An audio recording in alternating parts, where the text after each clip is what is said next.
Add the video to the timeline. Place text above it. Enter the text and adjust the color and size.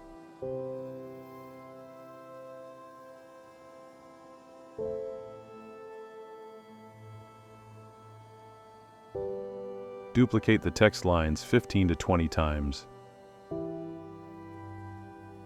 Increase the line spacing.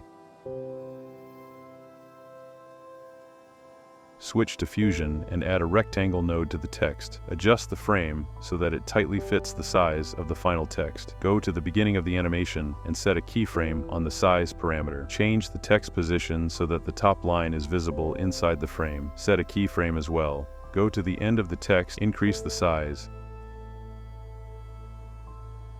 Scroll it down to the very last line. The keyframes will be created automatically. Open the spline editor and smooth the text movement. Keep the size animation linear.